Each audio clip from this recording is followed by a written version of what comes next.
Hi అండి. Welcome to my channel. ఈరోజు మంచి మాట, చేసిన మేలు మర్చిపోవాలి, పొందిన మేలు గుర్తుంచుకోవాలండి. ఇక వీడియోలోకి వెళ్తే, కందిపొడి, కరివేపాకు పొడి, నువ్వుల పొడి ఈరోజు మీకు చూపించబోతున్నానండి.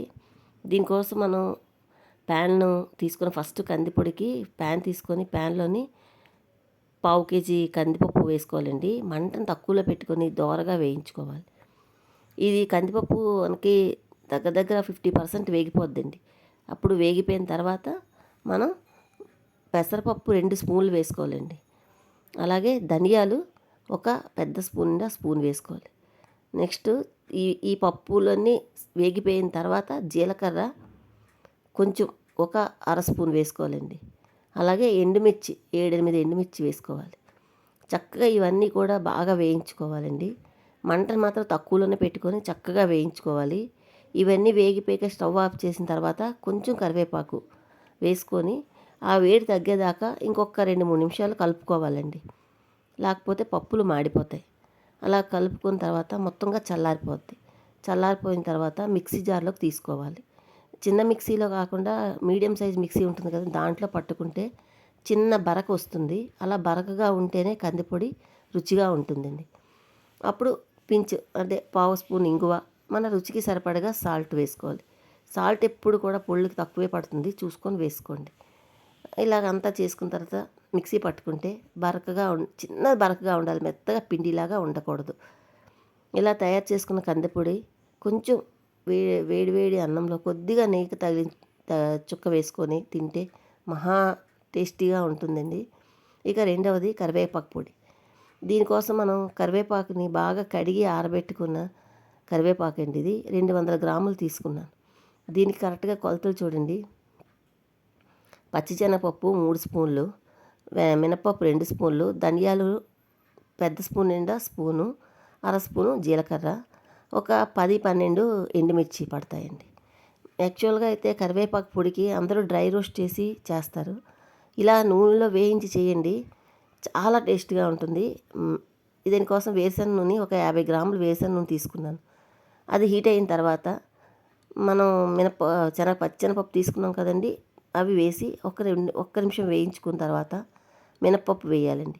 మినపప్పు కూడా వేగిన తర్వాత ఈ 10-12 ఎండుమిర్చి తీసుకోవాలి, మన కారానికి సరిపడగా.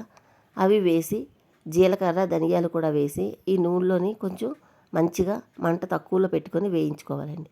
వేయించుకుంటే చక్కగా వేగిపోతాయి, మంచి సువాసన వస్తుంది. ఆ టైంలోని మనం ఇది కరివేపాకు కడిగి ఆరబెట్టుకున్నాం. ఇది నాటు కరివేపాకు అండి, మన ఇంటి దగ్గర చెట్టుది కోసుకున్నాము. అలాగా కోసుకున్న కరివేపాకు శుభ్రం కడిగి ఆరబెట్టేశాను. ఆ కరివేపాకు తీసుకొని చక్కగా వేయించాలి. చాలా మంచి పరిమళం ఉంటుందండి.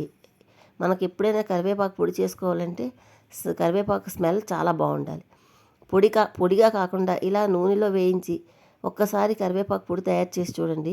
ఇది రైస్లోకి ఇంకా నూనె నెయ్యి ఏది వేసుకోకపోయినా చక్కగా తినొచ్చు. లేదు ఇడ్లీలోకి రైస్లోకి కూడా చాలా టేస్టీగా ఉండే కరివేపాకు పొడి ఇలా తయారు చేసుకోండి. దీన్ని మాత్రం చిన్న మిక్సీ గిన్నెలోనే పట్టుకోవాలండి. ఎందుకంటే పెద్ద మిక్సీలో అయితే ముద్దలా అయిపోద్ది. చిన్న మిక్సీలోని రుచికి సరిపడినంత సాల్ట్ వేసుకొని నేను 2 ట్రిప్పులు పట్టుకున్నాను. అంటే ఒక్క ట్రిప్పు సరిపోదు కనుక అలా 2 ట్రిప్పులు పెట్టుకొని పొడి చేసుకోండి. దీనికి కూడా పప్పులు అక్కడక్కడ చిన్న కోర్సుగా ఉంటుంది, అక్కడక్కడ పప్పు తగులుకుంటూ చాలా టేస్టీగా ఉంటుంది. అదంతా కలిపేసుకున్నాను సాల్ట్ వేసిన తర్వాత. ఇప్పుడు దీన్ని స్టోర్ చేసుకోవచ్చు. గాజు బౌల్లో కానీ బాటిల్లో కానీ తీసుకొని స్టోర్ చేసుకొని వేడి అన్నంలో కొంచెం నెయ్యి వేసుకొని తింటే చాలా బాగుంటుందండి. ఇంకా టిఫిన్స్లోకి ఇడ్లీ దోశలకు కూడా సైడ్ నేను నంచుకు తినడానికి కూడా పర్ఫెక్ట్గానే ఉంటుందండి. ఇక మూడవ పొడి నువ్వుల పొడి అండి. ఇక ఈ నువ్వుల పొడి ఇష్టం లేనిది ఎవరికి నాకు తెలియదు, కానీ పర్సనల్గా ఇప్పుడు తయారు చేసిన పొడులన్నిటిలోకి నాకు ఈ నువ్వుల పొడి చాలా ఇష్టమండి. అయితే పావు కేజీ నువ్వుపప్పు శుభ్రం చేసి నువ్వుపప్పు తీసుకున్నాను. అర స్పూను జీలకర్ర, అర స్పూన్ ధనియాలు, ఎక్కువ పట్టవండి దీనికి. 8 ఎండుమిర్చి. ఎందుకు అంటే నువ్వుల్లో ఉండే ఫ్లేవర్ పోతుందండి వీటికి ధనియాలు జీలకర్రలు ఎక్కువ వేసుకుంటే. సో ప్యాన్ పెట్టుకొని హీట్ అయిన తర్వాత మంటను తక్కువలో పెట్టుకొని ఈ నువ్వులపప్పు బాగా వేయించుకోవాలండి. తక్కువ మంట మీద ఉంటుంది, కంటిన్యూస్గా కలుపుకోవాలి. చాలా డెలికేట్గా ఉంటుందండి నువ్వుల పప్పు, తొందరగా మాడిపోతుంది. కలుపుకుంటూ ఇంకా 3/4 తెగిపోయిన దాని తర్వాత జీలకర్ర, ధనియాలు, ఎండుమిర్చి కూడా వేసి చక్కగా కలుపుకోవాలండి. ఇవన్నీ బాగా కలుపుకోండి. దీంట్లో మీకు ఇష్టమైతే కరివేపాకు కూడా కొంచెం వేసుకోవచ్చు. నేను ఆల్రెడీ కరివేపాకు పొడి చేశాను కనుక ఇంక వేయలేదు. ఈ పప్పులు, నువ్వుల పప్పు, ధనియాలు, జీలకర్ర, ఎండుమిర్చి మొత్తం 3 కలుపుకొనైనా వేసుకోవచ్చు. లేదు ధనియాలు, జీలకర్ర, ఎండుమిర్చి ముందు వేయించి అది పొడి చేసుకొని, నువ్వుల పప్పు వేయించుకొని అది పొడి చేసుకున్నా ఓకే, ఇలా అయినా పర్వాలేదు. నేనైతే అన్నీ కలిపి వేయించాను. వేయించి చక్కగా చూడండి ఎంత బాగా వేగాయి. అప్పుడు స్టవ్ ఆఫ్ చేసుకొని కొంచెం చల్లారిన దాకా మళ్ళీ కలుపుకోవాలండి ఒక 2-3 నిమిషాలు. అప్పుడు పూర్తిగా చల్లారిపోవాలి నువ్వుల పప్పు మాత్రం. చల్లారిపోయిన తర్వాత మీడియం సైజు మిక్సీ గిన్నెలోకి తీసుకొని కంటిన్యూస్గా మాత్రం నువ్వుల పొడి చెయ్యకూడదండి. చేస్తే ముద్ద కట్టేస్తుంది.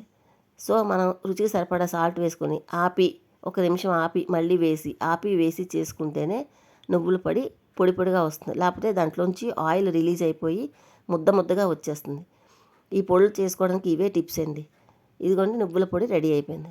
ఇక ఇప్పుడు తయారు చేసిన 3 పొడుల్లోని నాకు ఇష్టమైనది అయితే నువ్వుల పొడి. మరి మీకు ఏది ఇష్టమో కామెంట్ చేస్తారా? కొంచెం ఎండలు తగ్గి చినుకులు పడుతున్నాయి కదండి, వాతావరణం అంతా చల్లగా ఉంది కదండి.